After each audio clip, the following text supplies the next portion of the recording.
प्यारे बच्चों, आज के लेक्चर की शुरुआत हम एक प्रॉब्लम से कर रहे हैं। तो ये प्रॉब्लम आपको आपके स्क्रीन पे नज़र आ रहा होगा। तो यहाँ पे सबसे पहले तो दो मिरर्स हमको दिए हुए हैं और मान लो ये जो पहला मिरर है इसका नाम मैं रख देता हूँ M1 और ये जो दूसरा मिरर है इसका नाम मैं रख देता हूँ M2। अब हमारे पास यहाँ पे एक इंसिडेंट रे है AB, ये मैं एरो के थ्रू आपको दिखा देता हूँ। ये इस तरह से आ रही है और वो मिरर M1 से रिफ़्लेक्ट होके इस तरह से गई और फिर डियर स्टूडेंट्स वो मिरर M2 से रिफ़्लेक्ट होके ये फाइनल रिफ्लेक्टेड रे है जो इस तरह से चली गई। ठीक है, ये जो दोनों मिरर्स हैं इनके बीच का जो एंगल है वो हमको थीटा बोला हुआ है उसने।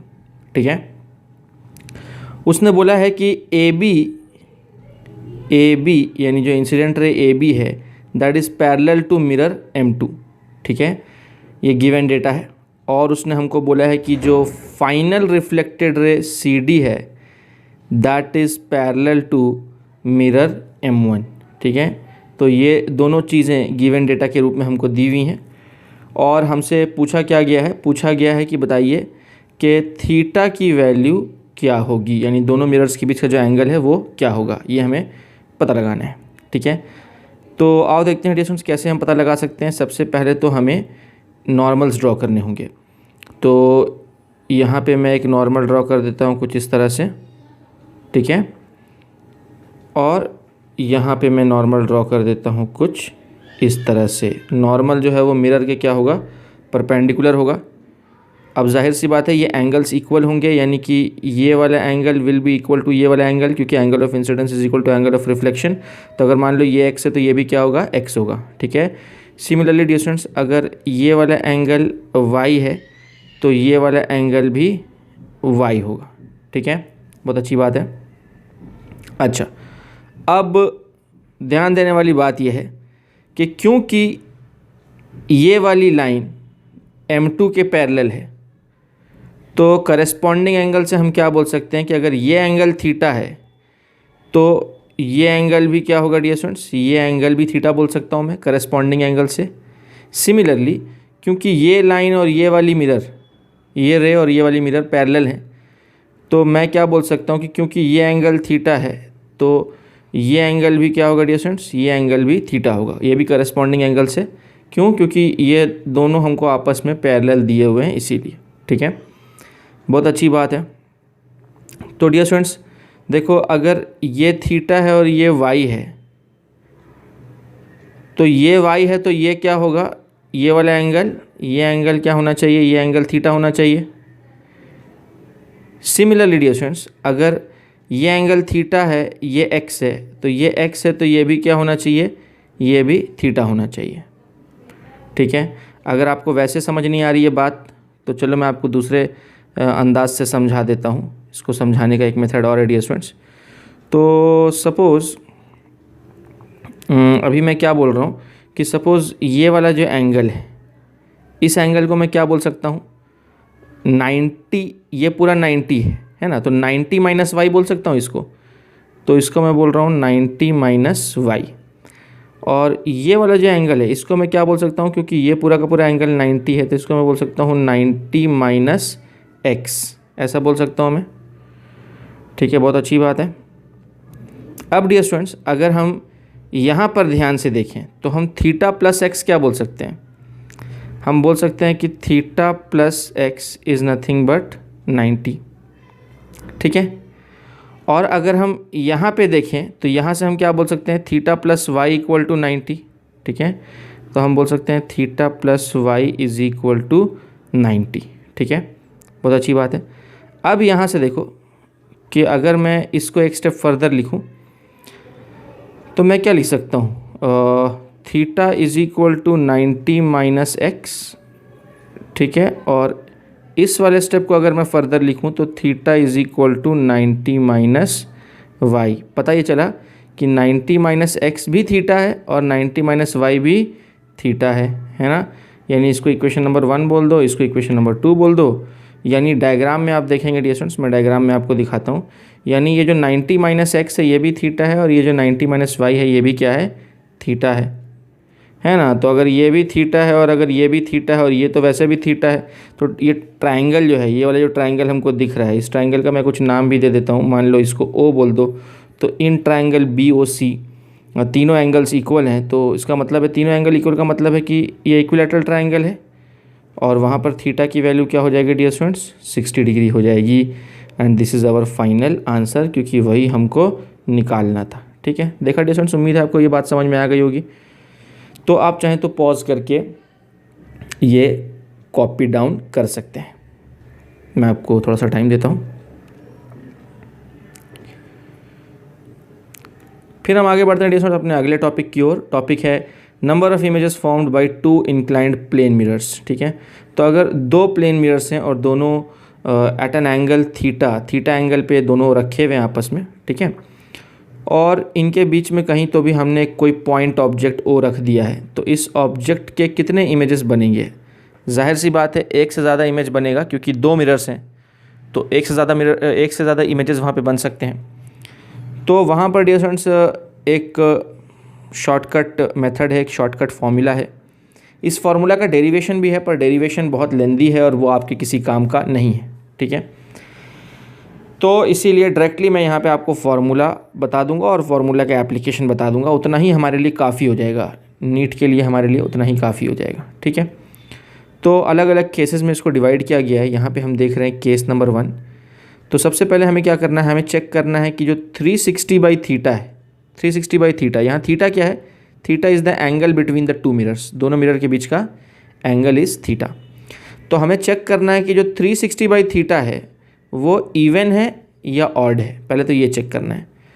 तो अगर 360 बाई थीटा इवन आया तब क्या होगा, और आगे हम देखेंगे कि अगर 360 बाई थीटा ऑड आया तब क्या होगा। ठीक है, तो हम बारी बारी से देखते हैं। तो अगर मान लो ये पहला केस हम देख रहे हैं कि अगर 360 बाई थीटा इवन हुआ तो उस केस में number of images will be how much. तो यहाँ पर फॉर्मूला ये कहता है कि number of images formed will B 360 by theta -1, this will be the number of images formed. ठीक है, तो यहाँ पे n क्या है, n है number of images, total number of images formed. ठीक है,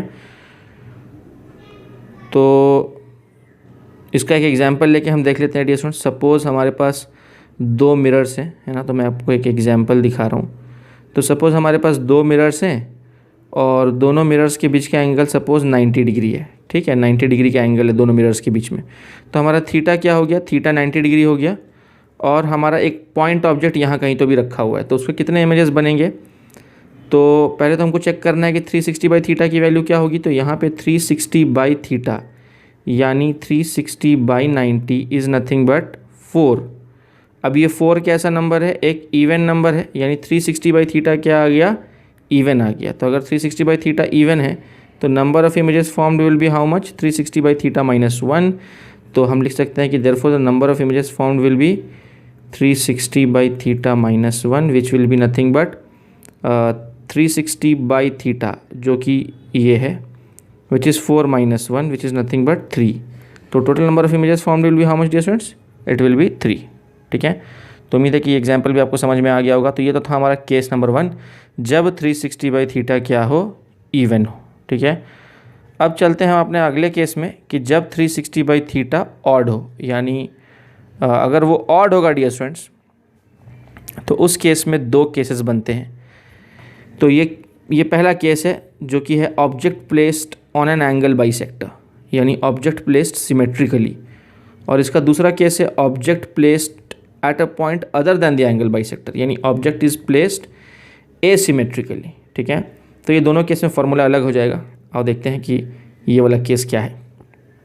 तो सबसे पहले मैं क्या कर रहा हूँ, मैं एक एंगल बाइसेक्टर बनाता हूँ। ठीक है, तो डियर स्टूडेंट्स ये जो आपको मिरर्स दिख रहे हैं, यहाँ पे दोनों मिरर के बीच का एंगल थीटा है, और ये रहा एक एंगल बाइसेक्टर।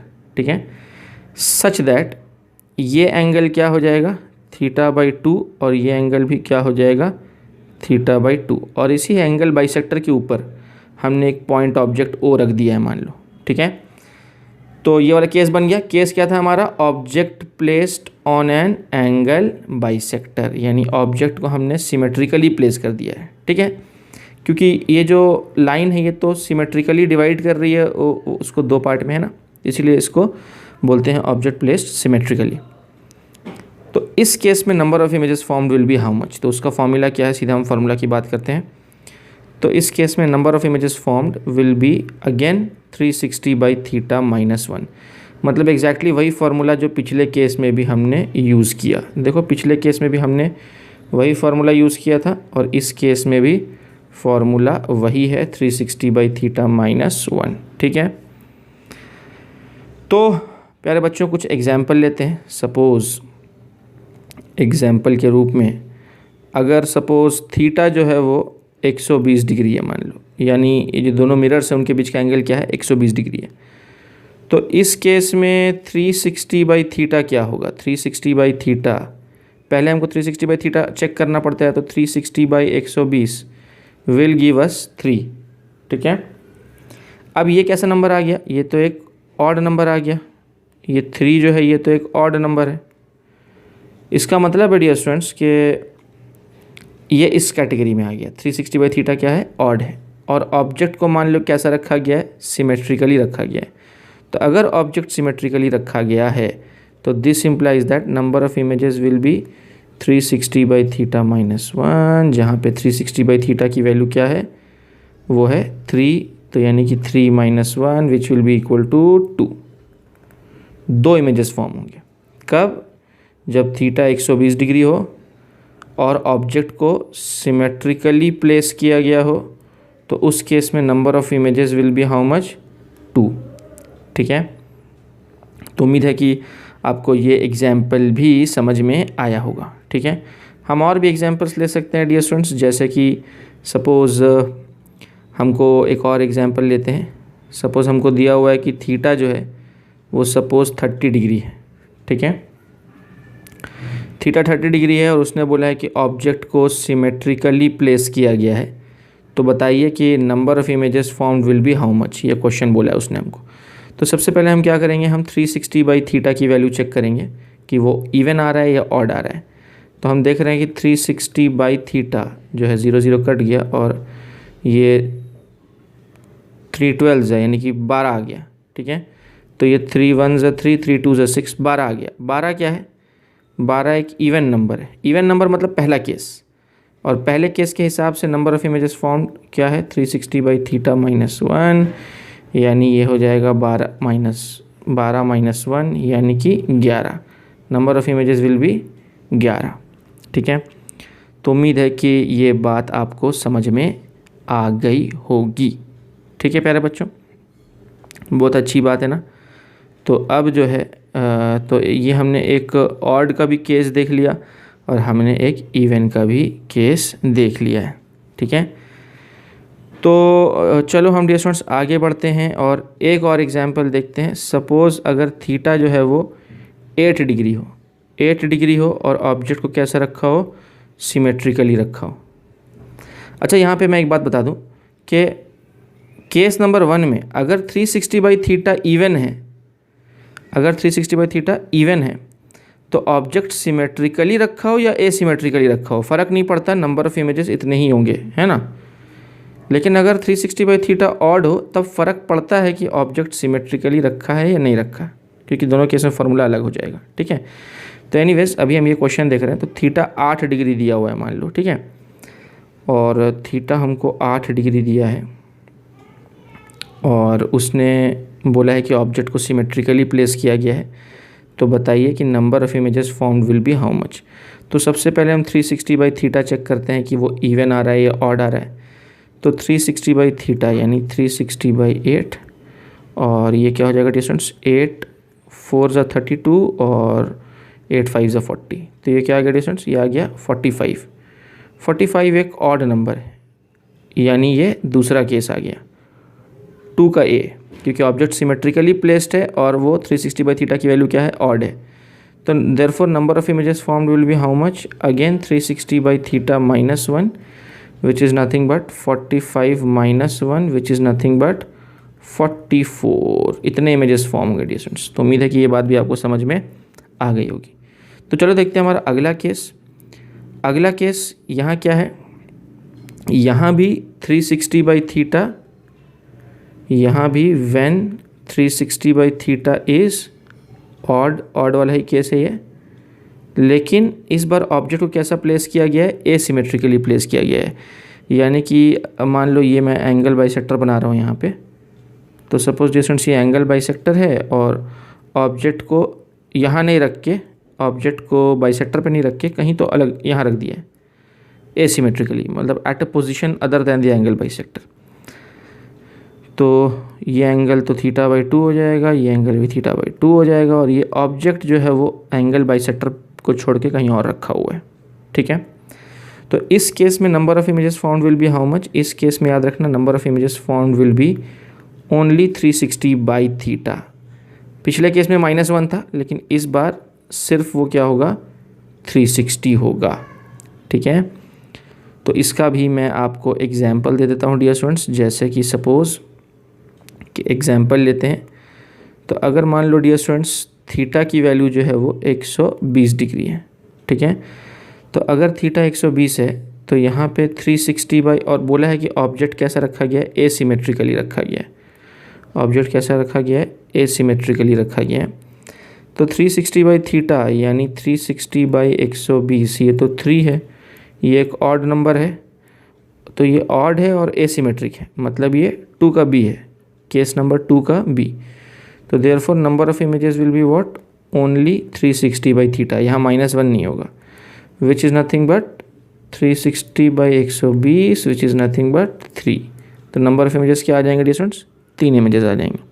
ठीक है, लेकिन वही 120 का एग्जाम्पल जब हमने यहाँ लिया था, यहाँ जब हमने 120 का एग्जाम्पल लिया था तो यहाँ क्या हुआ था, यहाँ पे क्योंकि यहाँ भी ऑड था लेकिन यहाँ सिमेट्रिकली रखा था, इसलिए नंबर ऑफ इमेजेस 360/θ -1 हुआ था, जो कि अल्टीमेटली 2 मिल गया था हमें, है ना।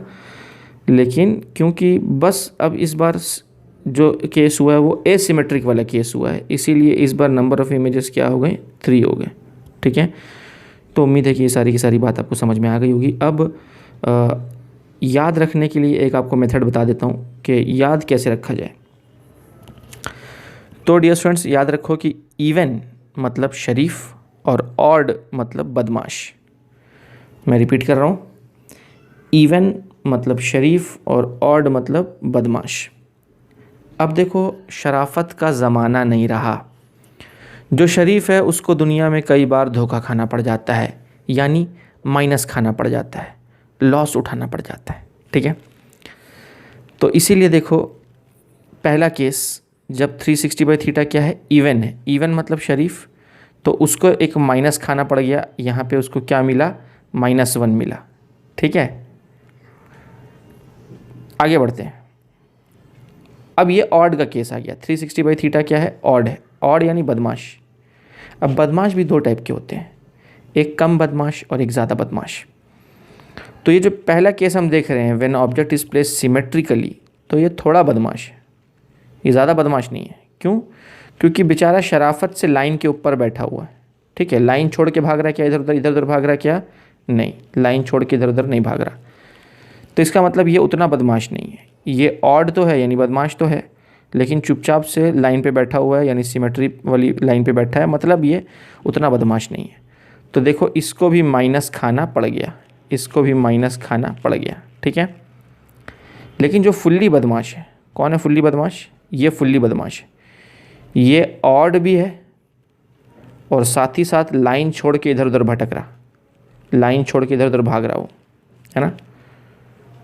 तो फिर देखो इसको कोई भी माइनस खाना नहीं पड़ा, इसको कोई माइनस खाना नहीं पड़ा। ठीक है, यानी पहले 2 केसेस में माइनस रहेगा, यानी जब 360/θ इवन हो तो नंबर ऑफ इमेजेस में -1 होगा, जब 360/θ ऑड हो लेकिन सिमेट्रिक हो तो भी -1 होगा, लेकिन अगर 360/θ ऑड हो लेकिन एसिमेट्रिक हो तो फिर वहाँ पे माइनस नहीं होगा। Number of images will only be 360/θ, 360/θ। ठीक है, तो उम्मीद है कि ये पूरी की पूरी बात आपको समझ में आ गई होगी। अब इसी में ये सवाल पैदा होता है प्यारे बच्चों कि क्या होता अगर 360/θ ना ही कोई इवन नंबर होता, ना ही कोई ऑड नंबर होता, कोई डेसिमल नंबर हो जाता। जैसे मान लो कि इफ़ 360/θ जो है, अगर 360/θ सपोज़ कोई 27.2 हो जाता मान लो, तो इस केस में हम नंबर ऑफ़ इमेजेस क्या बोलते हैं, 27। मतलब हम राउंड ऑफ कर देंगे और जो छोटी वाली वैल्यू है वही लेंगे। यानी कहने का मतलब है कि अगर 360/θ 27.8 भी होता तो भी नंबर ऑफ़ इमेजेस हम 27 ही लेंगे, क्योंकि 28वीं इमेज मुकम्मल नहीं हुई है। जो 28वीं इमेज है वो कंप्लीट नहीं हुई है ना। तो इसीलिए याद रखना कि अगर 360/θ कोई डेसिमल नंबर आता है तो फिर हम उसको राउंड ऑफ करके छोटे वाले वैल्यू पे ले आएंगे। कोई भी डेसिमल नंबर आए राउंड ऑफ करके हम छोटे वाले वैल्यू पे ले आएंगे, ठीक है। तो उम्मीद है कि ये पूरी की पूरी बात आपको समझ में आ गई होगी कि दो इंक्लाइंड प्लेन मिरर्स रहे तो किस तरह से हम नंबर ऑफ़ इमेजेस कैलकुलेट करते हैं। उम्मीद है कि ये बात आपको समझ में आ गई होगी। ज़्यादा कुछ समझने का वैसे है भी नहीं इसमें, सिर्फ बेसिकली फार्मूला हमने देखे और फार्मूला के एप्लीकेशंस हमने देखे। तो मैं चाहूँगा कि अगर आपने कॉपी नहीं किया है तो आप कॉपी कर लेंगे स्टार्टिंग विद दिस। तो पहले आप पॉज करके ये कॉपी कर लो डियर स्टूडेंट्स।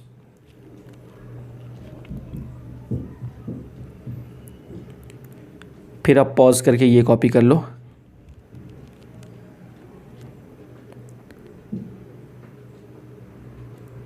फिर आप पॉज करके ये कुछ एग्जाम्पल्स हैं ये कॉपी कर लो।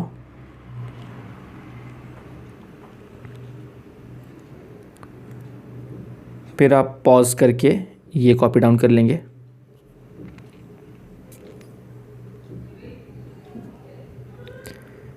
और फिर आप पॉज करके डियर स्टूडेंट्स ये कॉपी डाउन कर लेंगे।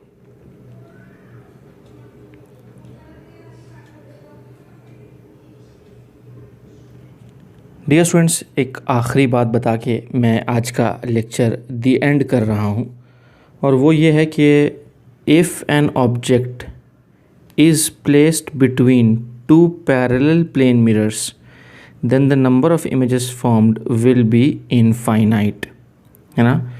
यानी कि डियर स्टूडेंट्स ये एक प्लेन मिरर है, ठीक है, और ये दूसरा प्लेन मिरर है और दोनों एक दूसरे के पैरेलल हैं, और ऑब्जेक्ट इनके बीच में कहीं भी रख दिया जाए तो इस ऑब्जेक्ट के कितने इमेजेस बनेंगे, इनफाइनाइट इमेजेस बनेंगे, ठीक है। मतलब क्या होगा कि ये वाला मिरर इसका इमेज बनाएगा, अब इसका इमेज उस मिरर के लिए ऑब्जेक्ट बनेगा, तो फिर वो ऑब्जेक्ट इसका इमेज बनाएगा, फिर वो ऑब्जेक्ट इसका इमेज बनाएगा, और एक का इमेज दूसरे के लिए ऑब्जेक्ट बन जाएगा, और फिर उस दूसरे का इमेज पहले वाले के लिए ऑब्जेक्ट बन जाएगा, और ये सिलसिला चलता रहेगा, और इनफाइनाइट नंबर ऑफ़ इमेजेस इधर बन जाएंगे, इनफाइनाइट नंबर ऑफ़ इमेजेस इधर। तो total number of images will be infinite. ये आपने महसूस किया होगा डियर स्टूडेंट्स। अगर मान लीजिए आप किसी सैलून में जाते हैं, किसी ब्यूटी पार्लर में जाते हैं, तो ब्यूटी पार्लर में क्या होता है कि सामने वाली दीवार पे भी बड़ा सा आईना लगा होता है, एक मिरर लगा होता है, पीछे वाली दीवार पे भी एक बड़ा सा मिरर लगा होता है। दोनों दीवार एक दूसरे की पैरेलल होती हैं, तो अगर आप चेयर पे बैठ के देखें तो आप खुद के an number of images, infinite number of images नज़र आएंगे। शायद आपने गौर किया हो, और अगर आपने गौर नहीं किया है कभी, तो अगली बार जब भी आप सैलून या ब्यूटी पार्लर जाएं तो ज़रूर ध्यान दें कि आपको कितनी इमेजेस नज़र आती हैं। फ़िलहाल के लिए आप ये नोट कॉपी डाउन कर लेंगे। मैं आपको थोड़ा टाइम देता हूँ, और ये आपको याद रखना है डियर स्टूडेंट्स, ये पॉइंट आपको याद रखना है, ठीक है। तो आज के लिए हम इतना बस करते हैं।